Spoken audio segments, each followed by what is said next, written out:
Hi friends, ఇప్పుడు మనము సాగర్లో ఉన్న మేరీ మాత అమ్మవారి చర్చి దగ్గరికి వచ్చాము. చర్చికి ఇదే మెయిన్ ఎంట్రన్స్ గేట్ అన్నమాట. లోపలికి వెళ్ళి చూద్దాము. ఇక ఈ గేట్ దగ్గర సెక్యూరిటీ గార్డ్స్ కూడా ఉన్నారు. వీళ్ళు బైక్ పార్కింగ్, వెహికల్ పార్కింగ్స్ చూస్తుంటారనమాట. ఇక ముందుగా మనము కొబ్బరి బొండాలు అమ్మే స్థలం దగ్గరికి వెళ్ళి ఒక టెంకాయను కొనుక్కొని వెళ్దాము. ఇక్కడ చూడండి, కొబ్బరికాయలు కొనడానికి చాలా మంది ఇక్కడ ఉన్నారు. లోపల వెహికల్స్ పార్కింగ్ దగ్గర కూడా చాలా మంది కూర్చొని ఉన్నారు. ఈ చర్చికి ప్రతి ఆదివారము 4,000కు పైగా భక్తులు వస్తారట. ఇక ఇది దశాబ్దాల నాటి క్యాథలిక్ చర్చి. ఇక చర్చిని పూర్తిగా చూడండి. నచ్చితే లైక్ చేయండి, షేర్ చేయండి, మన ఛానల్ని సబ్స్క్రైబ్ చేసుకోండి.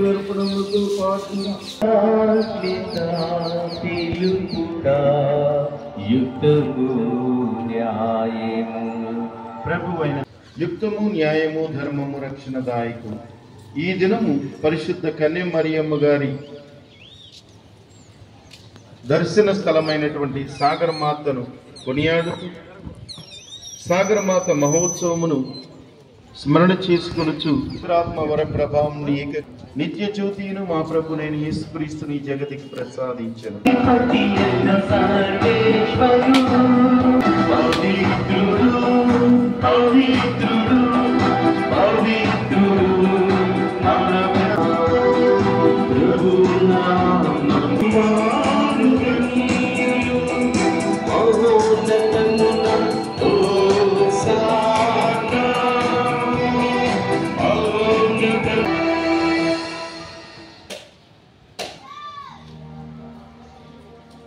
పావన పితా, నీవు నిక్కముగా పవిత్రుడు.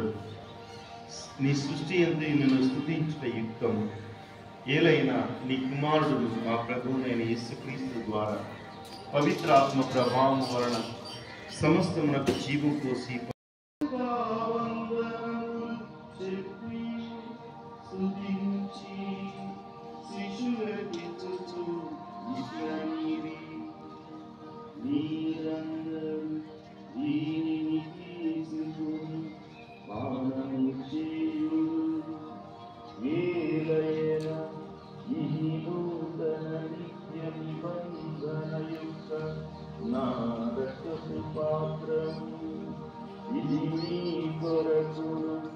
అనేకుల కొరకు పాప పరిహారమునకై ధారబోయబడు.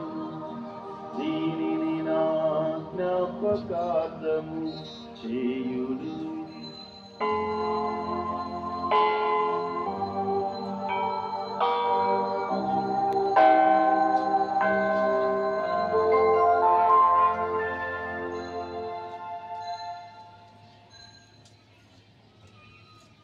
ఇది విశ్వాస రహస్యము. మా యేసువా,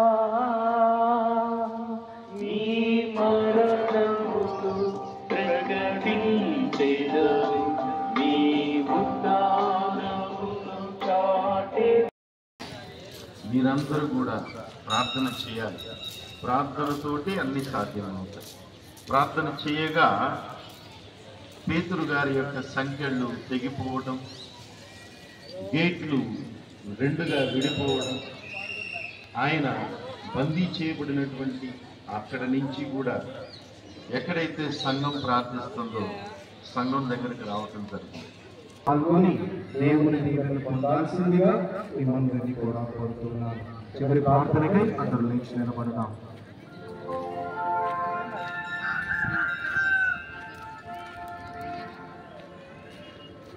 క్రీస్తునందు మిగిలిన ప్రియులకు, సహోదరి సహోదరులారా, మరి భగవంతుడు ఫాదర్ సాగర్ గారికి నాకు కొడుకు అవుతాడు. ఆ బిడ్డకు చిన్న వయసులోనే పెద్ద బాధ్యతను అప్పచెప్పారు. ఆ బిడ్డకున్నటువంటి మరీ తల్లినటువంటి అపారమైనటువంటి ప్రేమను చూసి మరీ తల్లి శిఖరముపై తండ్రి దేవుడు వాస చేసిన